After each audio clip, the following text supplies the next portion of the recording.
والأرض بعد ذلك دحاها أخرج منها ماءها ومرعاها والجبال أرساها متاعا لكم ولأنعامكم. أعوذ بالله من الشيطان الرجيم. بسم الله الرحمن الرحيم. وصلى الله على سيدنا محمد وعلى آله وصحبه وسلم. Now in this lesson, I'm going to be speaking about the ayah in the Quran, which some Muslims have interpreted to mean that the earth is egg-shaped. Now some Muslims might be a bit surprised that I don't believe this to be the case, that the Quran says that the earth is egg-shaped. So I'll be explaining the evidences regarding this. Now, let's begin. So this is the ayah in question.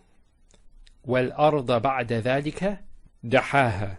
So what some Muslims say is that because there's a word from the same root, which is al-udhiyu, which means the egg of an ostrich, therefore, because of this relationship, that this verb daha has an inbuilt meaning, to mean not only to spread the earth, but to make it in the shape of an ostrich egg.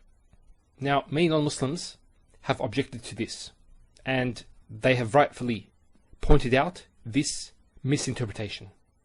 Now, the point here is that this verb daha, which is the past tense verb, it doesn't actually mean to make something in the shape of an ostrich egg. You won't find any single evidence in any of the classical texts to support this. None whatsoever. If, for example, we wanted to say that the earth was the shape of an ostrich egg, or to liken it to an ostrich egg, we would actually probably do something like this and say al-ardu kal-udhiy, the earth like an ostrich egg, and would use this particle, the kaf, which is used for resemblance. But then the question is, how does it resemble it? There are many things about the egg which are different to the earth. I have never heard any scholar or read any tafsir or classical dictionary where the scholar says that it means that the earth is shaped like an ostrich egg. Never. Daha means, in classical Arabic, he spread out or he expanded. And that's the general meaning of it. Although there are other words to mean to spread out and to expand. So the point is, what's the difference between this word and other words? A good way of understanding a word is to go to the way that the ancient Arabs used this word. How did they use it? It would give an idea of what Allah subhanahu wa ta'ala meant. So the ancient Arabs actually used this word to explain the action of an ostrich preparing the ground or the nest before laying their eggs. So in the environment where ostriches live, the ground is very hard.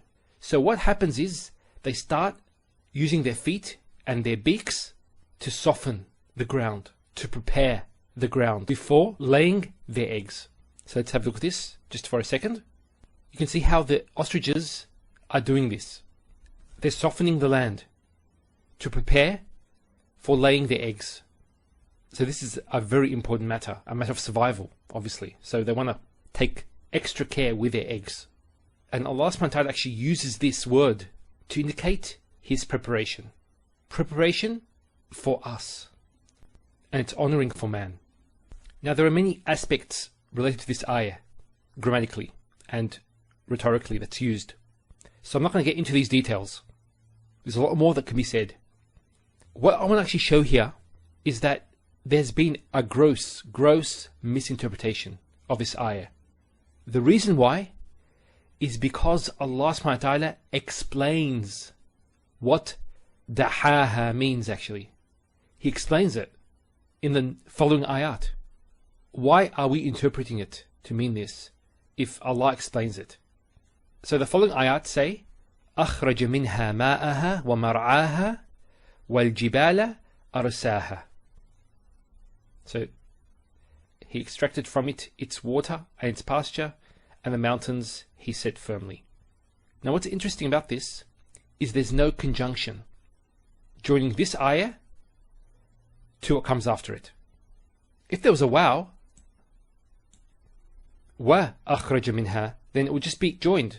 So one after the other. He did this, and this, and this. But by not mentioning the waw, what this does actually is this becomes a clarifying sentence. Actually, both of these are clarifying sentences of this ayah here.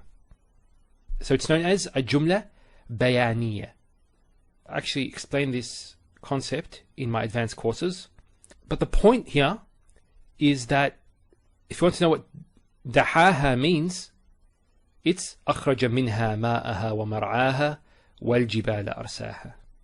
So as we said, daha means to prepare the earth. And this is how Allah prepared the earth for us.